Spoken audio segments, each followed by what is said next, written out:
ಸ್ನೇಹಿತರೆ, ಮೀಡಿಯಾ ಕೀರ್ತಿ ಮತ್ತೊಂದು ವಿಡಿಯೋಗೆ ಸ್ವಾಗತ. ತಮ್ಮ ಇಚ್ಛೆಗಳನ್ನು ಈಡೇರಿಸಿಕೊಳ್ಳುವುದಕ್ಕಾಗಿ ಲಕ್ಷಾಂತರ ಭಕ್ತರು ಪ್ರತಿದಿನ ಈ ದೇವಾಲಯಕ್ಕೆ ಬರುತ್ತಾರೆ. ಹೆಚ್ಚು ಭಕ್ತಿ ಸಮೂಹವನ್ನು ಹೊಂದಿರುವ ಹಾಗೂ ಆರ್ಥಿಕವಾಗಿ ಸದೃಢವಾಗಿರುವ ಪ್ರಭಾವಶಾಲಿ ದೇವಾಲಯಗಳಲ್ಲಿ ತಿರುಮಲ ಬೆಟ್ಟದ ಮೇಲೆ ನೆಲೆಗೊಂಡ ತಿರುಪತಿ ತಿಮ್ಮಪ್ಪ ದೇವಸ್ಥಾನವೂ ಒಂದು. ತಿರುಮಲ ತಿರುಪತಿ ದೇವಾಲಯವನ್ನು ಹಿಂದೂ ಧರ್ಮ ಗ್ರಂಥಗಳಲ್ಲಿ ವಿಷ್ಣುದೇವನು ಕಲಿಯುಗದಲ್ಲಿ ವಾಸಿಸುವ ಸ್ಥಳವೆಂದು ವೈಭವಿತವಾಗಿ ವಿವರಿಸಲಾಗಿದೆ. ತಿರುಪತಿ ಬಾಲಾಜಿ ಅಥವಾ ಶ್ರೀ ವೆಂಕಟೇಶ್ವರ ಸ್ವಾಮಿ ದೇವಾಲಯವು ಹಿಂದೂ ಪುರಾಣದ ಅತ್ಯಂತ ಪ್ರಮುಖ ಹೆಗ್ಗುರುತುಗಳಲ್ಲಿ ಒಂದಾಗಿದೆ.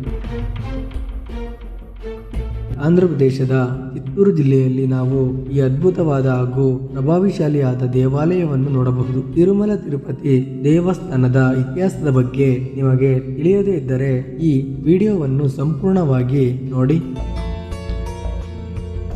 ತಿರುಪತಿ ಬಾಲಾಜಿ ದೇವಸ್ಥಾನವು ಇಂದು ಭೂಮಿಯ ಮೇಲಿನ ಅತ್ಯಂತ ಜನಪ್ರಿಯವಾದ ದೇವಾಲಯವಾಗಿದ್ದು, ವರ್ಷದ ಯಾವುದೇ ದಿನ ನೀವು ಈ ದೇವಾಲಯಕ್ಕೆ ಭೇಟಿ ನೀಡಿದರೂ ಲಕ್ಷಾಂತರ ಭಕ್ತರ ಸಮೂಹವನ್ನು ನೋಡಬಹುದು ಹಾಗೂ ಹೆಚ್ಚಿನ ಪ್ರಮಾಣದ ದಾನಗಳನ್ನು ಪಡೆದುಕೊಳ್ಳುವ ದೇವಾಲಯಗಳಲ್ಲಿ ಒಂದಾಗಿದೆ. ಭಕ್ತರು ತಮ್ಮ ಇಚ್ಛೆಗಳನ್ನು ಈಡೇರಿಸುವಂತೆ ಭಗವಂತನಲ್ಲಿ ಬೇಡಿಕೊಳ್ಳುತ್ತಾರೆ ಮತ್ತು ಇಚ್ಛೆ ಫಲಿಸಿದ ನಂತರ ದೇವಾಲಯದ ಹುಂಡಿಯಲ್ಲಿ ತಮ್ಮ ದಾನವನ್ನು ನೀಡುವುದು ವಾಡಿಕೆ ಅಭ್ಯಾಸವಾಗಿದೆ. ಈ ರೀತಿಯಾಗಿ ಲಕ್ಷಾಂತರ ಭಕ್ತರು ತಮ್ಮ ದಾನವನ್ನು ನೀಡಲು ಇಲ್ಲಿಗೆ ದೇವಾಲಯಕ್ಕೆ ಆಗಮಿಸುತ್ತಾರೆ. ಈ ದೇವಾಲಯವನ್ನು ಭೂಮಿಯ ಮೇಲಿನ ಅತ್ಯಂತ ಪವಿತ್ರವಾದ ಸ್ಥಳ ಎಂದು ಹೇಳಲಾಗುತ್ತದೆ. ಕಲಿಯುಗದಲ್ಲಿ ಭಕ್ತರನ್ನು ಆಶೀರ್ವದಿಸಲು ಭಗವಂತನು ಭೂಮಿಯ ಮೇಲೆ ತಿರುಪತಿಯಲ್ಲಿ ನೆಲೆಸುತ್ತಾನೆ ಎಂಬುದು ಪುರಾಣದ ಕೆಲವು ಆಸಕ್ತಿದಾಯಕ ಕಥೆಗಳಲ್ಲಿ ಹೇಳಲಾಗುತ್ತದೆ. ಒಮ್ಮೆ ಭೃಗು ಮಹರ್ಷಿಗಳು ತ್ರಿಮೂರ್ತಿಗಳಾದ ಬ್ರಹ್ಮ, ವಿಷ್ಣು, ಮಹೇಶ್ವರರ ನಡುವೆ ಯಾರು ಶ್ರೇಷ್ಠರು ಎಂಬುದನ್ನು ತಿಳಿದುಕೊಳ್ಳಲು ಬಯಸುತ್ತಾರೆ. ಅವರು ಭಗವಾನ್ ಬ್ರಹ್ಮ ಮತ್ತು ಶಿವನನ್ನು ಪರೀಕ್ಷಿಸಿದಾಗ ಅವರಿಗೆ ತೃಪ್ತಿ ಸಿಗುವುದಿಲ್ಲ. ಆದ್ದರಿಂದ ಅವರು ವೈಕುಂಠಧಾಮಕ್ಕೆ ಹೋಗಿ ವಿಷ್ಣುವನ್ನು ಪರೀಕ್ಷಿಸಲು ಮುಂದಾಗುತ್ತಾರೆ. ವಿಷ್ಣು ಕ್ಷೀರಸಾಗರದ ಮೇಲೆ ಮಲಗಿ ವಿಶ್ರಮಿಸುವ ಸಂದರ್ಭದಲ್ಲಿ ಭೃಗು ಮಹರ್ಷಿಗಳು ವಿಷ್ಣುವಿನ ಎದೆಯ ಮೇಲೆ ಒದೆಯುತ್ತಾರೆ. ಲಕ್ಷ್ಮೀ ದೇವಿಯು ವಿಷ್ಣುವಿನ ಎದೆಯಲ್ಲಿ ನೆಲೆಸಿರುವುದರಿಂದ ಆಕೆ ಅವಮಾನಿತಗೊಂಡಳು ಮತ್ತು ವೈಕುಂಠಧಾಮವನ್ನು ತೊರೆದು ಭೂಲೋಕಕ್ಕೆ ಬರುತ್ತಾಳೆ. ಭಗವಾನ್ ವಿಷ್ಣುವು ಮಹಾಲಕ್ಷ್ಮಿ ಹಿಂದೆಯೇ ಹಿಂಬಾಲಿಸುತ್ತಾ ಭೂಲೋಕಕ್ಕೆ ಬರುತ್ತಾನೆ. ದುಃಖ ಮತ್ತು ಖಿನ್ನತೆಗೆ ಒಳಗಾದ ವಿಷ್ಣು ತನ್ನ ಪತ್ನಿ ಮಹಾಲಕ್ಷ್ಮಿಯನ್ನು ಹುಡುಕುತ್ತಾ ಬಂದನು. ಭಗವಂತನು ಹುತ್ತವನ್ನು ಪ್ರವೇಶಿಸಿ ಧ್ಯಾನ ಮಾಡಲು ಪ್ರಾರಂಭಿಸಿದನು. ಶಿವ ಮತ್ತು ಬ್ರಹ್ಮ ಭಗವಂತನನ್ನು ಹುಡುಕುತ್ತಾ ಹಸು ಮತ್ತು ಕರುವಿನ ರೂಪದಲ್ಲಿ ಭೂಲೋಕಕ್ಕೆ ಬರುತ್ತಾರೆ. ಹಸುವಿನ ರೂಪದಲ್ಲಿ ಭಗವಾನ್ ಶಿವನು ಪ್ರತಿದಿನ ಆ ಹುತ್ತದ ಬಳಿಗೆ ಬಂದು ವಿಷ್ಣುವಿಗೆ ಹಾಲುಣಿಸುತ್ತಿದ್ದನು. ದೈವಿಕ ಯೋಜನೆ ಪ್ರಕಾರ ವೆಂಕಟೇಶ್ವರ ಮತ್ತು ಪದ್ಮಾವತಿ ಇಬ್ಬರು ಒಬ್ಬರನ್ನೊಬ್ಬರು ಭೇಟಿಯಾದರು ಮತ್ತು ದೇವಾನುದೇವತೆಗಳು ಪದ್ಮಾವತಿಯ ತಂದೆ ರಾಜನ ಬಳಿ ಬಂದು ಮಗಳನ್ನು ವಿಷ್ಣುವಿನೊಂದಿಗೆ ವಿವಾಹ ಮಾಡಿಸಿ ಕೊಡುವಂತೆ ಹೇಳುತ್ತಾರೆ. ಅಭೂತಪೂರ್ವವಾಗಿ ಮತ್ತು ಅತ್ಯಂತ ಭವ್ಯವಾಗಿ ವಿವಾಹ ಸಮಾರಂಭವನ್ನು ನಡೆಸಲು ವಿಷ್ಣುದೇವನು ಸಂಪತ್ತಿನ ದೇವರಾದ ಕುಬೇರನಿಂದ ದೊಡ್ಡ ಮೊತ್ತದ ಸಂಪತ್ತನ್ನು ಸಾಲವಾಗಿ ಪಡೆದನು. ಮದುವೆಯ ನಂತರ ವಿಷ್ಣು ತಿರುಮಲದ ಬೆಟ್ಟಗಳ ಮೇಲೆ ನೆಲೆಸಿದಾಗ ಅಲ್ಲಿ ಭವ್ಯವಾದ ದೇವಾಲಯವನ್ನು ನಿರ್ಮಿಸಲಾಯಿತು. ಅಂದಿನಿಂದ ಇಂದಿನವರೆಗೂ ವಿಷ್ಣು ಕುಬೇರನ ಸಾಲವನ್ನು ಮರುಪಾವತಿ ಮಾಡುತ್ತಲೇ ಇದ್ದಾನೆ ಎಂದು ಹೇಳಲಾಗುತ್ತದೆ.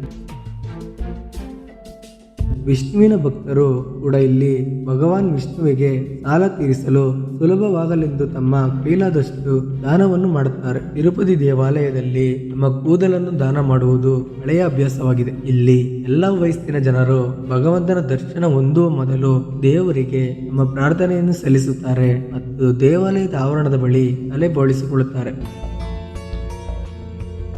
ಈ ದೇವಾಲಯದಲ್ಲಿ ಭಕ್ತಾದಿಗಳಿಗೆ ಕೂದಲು ದಾನ ಮಾಡಲು ಸಾಕಷ್ಟು ವ್ಯವಸ್ಥೆಯನ್ನು ರೂಪಿಸಲಾಗಿದೆ. ತಿರುಮಲ ತಿರುಪತಿ ದೇವಸ್ಥಾನವನ್ನು ಭೂಲೋಕದ ವೈಕುಂಠ ಎಂದು ಕರೆಯಲಾಗುತ್ತದೆ. ಇದು ಭೂಮಿಯ ಮೇಲೆ ಭಗವಾನ್ ವಿಷ್ಣುವಿನ ವಾಸಸ್ಥಾನವಾಗಿದೆ. ಹೀಗಾಗಿ ವಿಷ್ಣು ಈ ಕಲಿಯುಗದಲ್ಲಿ ತನ್ನ ಭಕ್ತರನ್ನು ಮೋಕ್ಷದ ಕಡೆಗೆ ಮಾರ್ಗದರ್ಶನ ಮಾಡಲು ಮತ್ತು ನಿರ್ದೇಶಿಸಲು ಈ ದೇವಾಲಯದಲ್ಲಿ ತನ್ನನ್ನು ತಾನು ಪ್ರಕಟಿಸಿಕೊಂಡಿದ್ದಾನೆ ಎಂದು ನಂಬಲಾಗಿದೆ. ಇಲ್ಲಿನ ವೆಂಕಟೇಶ್ವರ ಸ್ವಾಮಿಯ ಮುಖ್ಯ ವಿಗ್ರಹವು ತುಂಬಾ ವಿಶಿಷ್ಟ ಮತ್ತು ಶಕ್ತಿಯುತವಾಗಿದೆ. ಆಕರ್ಷಕ ವಿಗ್ರಹವು ಹಲವಾರು ಪವಾಡದ ಗುಣಲಕ್ಷಣಗಳನ್ನು ಹೊಂದಿದೆ. ಪ್ರತಿದಿನವೂ ವಿಗ್ರಹವನ್ನು ಉಡುಪುಗಳಿಂದ, ಹೂವುಗಳಿಂದ ಮತ್ತು ಆಭರಣಗಳಿಂದ ಭವ್ಯವಾಗಿ ಅಲಂಕರಿಸಲಾಗುತ್ತದೆ. ದೇವಾಲಯದ ಗರ್ಭಗುಡಿಯಲ್ಲಿ ಸ್ವಾಭಿವೃದ್ಧಿ ಅಂದರೆ ವಿಷ್ಣುವಿನ ಸ್ವಯಂಭೂ ವಿಗ್ರಹ ಇರುವ ತಿರುಪತಿ ದೇವಸ್ಥಾನದ ಗರ್ಭಗುಡಿಯನ್ನು ಆನಂದ ನಿಲಯಂ ಎಂದು ಕರೆಯಲಾಗುತ್ತದೆ. ಆನಂದ ನಿಲಯಂನಲ್ಲಿ ಭೋಗ ಶ್ರೀನಿವಾಸ ಮೂರ್ತಿಯ ಸುಂದರವಾದ ವಿಗ್ರಹವಿದೆ. ತಿರುಮಲ ತಿರುಪತಿ ದೇವಾಲಯದ ನಿರ್ಮಾಣ. ತಿರುಪತಿ ಬಾಲಾಜಿ ದೇವಸ್ಥಾನದ ನಿರ್ಮಾಣವು ಕ್ರಿಸ್ತಶಕ 300ರಲ್ಲಿ ಆರಂಭವಾಯಿತು. ಅನೇಕ ಚಕ್ರವರ್ತಿಗಳು ಮತ್ತು ರಾಜರುಗಳು ಕಾಲಕಾಲಕ್ಕೆ ಅದರ ಅಭಿವೃದ್ಧಿಗಾಗಿ ನಿಯಮಿತವಾಗಿ ಕೊಡುಗೆಗಳನ್ನು ನೀಡಿದ್ದಾರೆ. 18ನೇ ಶತಮಾನದ ಮಧ್ಯಭಾಗದಲ್ಲಿ ಮರಾಠ ಜನರಲ್ ದೇವಾಲಯದ ವಿಚಾರಣೆಯನ್ನು ನಿರ್ವಹಿಸಲು ಒಂದಿಷ್ಟು ಜನರನ್ನು ಆಯ್ಕೆ ಮಾಡಿಕೊಳ್ಳುತ್ತಾರೆ. ಈ ಯೋಜನೆಯು 1933ರಲ್ಲಿ ಟಿಟಿಡಿ ಕಾಯ್ದೆಯ ಮೂಲಕ ಅಭಿವೃದ್ಧಿಪಡಿಸಿದ ತಿರುಮಲ ತಿರುಪತಿ ದೇವಸ್ಥಾನದ ಸೃಷ್ಟಿಗೆ ಕಾರಣವಾಯಿತು. ತಿರುಮಲ ತಿರುಪತಿ ದೇವಾಲಯವು ಕೇವಲ ಭಕ್ತಿ ಕೇಂದ್ರವಷ್ಟೇ ಅಲ್ಲ, ಇದು ಶ್ರದ್ಧೆ, ಸಾಂಸ್ಕೃತಿಕ ಪರಂಪರೆ ಮತ್ತು ವೈದಿಕ ಸಂಸ್ಕೃತಿಯ ಪ್ರತೀಕವಾಗಿದೆ. ಶ್ರೀ ವೆಂಕಟೇಶ್ವರ ಸ್ವಾಮಿಯ ದರ್ಶನವು ಯಾತ್ರಿಕರ ಮನಸ್ಸಿಗೆ ಶಾಂತಿ ಮತ್ತು ಸಮಾಧಾನವನ್ನು ನೀಡುತ್ತದೆ. ಈ ದೇವಾಲಯವು ವಿಶ್ವದಾದ್ಯಂತ ಭಕ್ತರ ಸಮೂಹವನ್ನು ಹೊಂದಿದೆ. ಆಧ್ಯಾತ್ಮಿಕ ದೈವಭಕ್ತಿಯ ಸಂಕೇತವಾಗಿ ತಿರುಮಲ ತಿರುಪತಿ ಬಾಲಾಜಿಯು ಸದಾ ನಿಮಗೆ ಅನುಗ್ರಹಿಸಲಿ.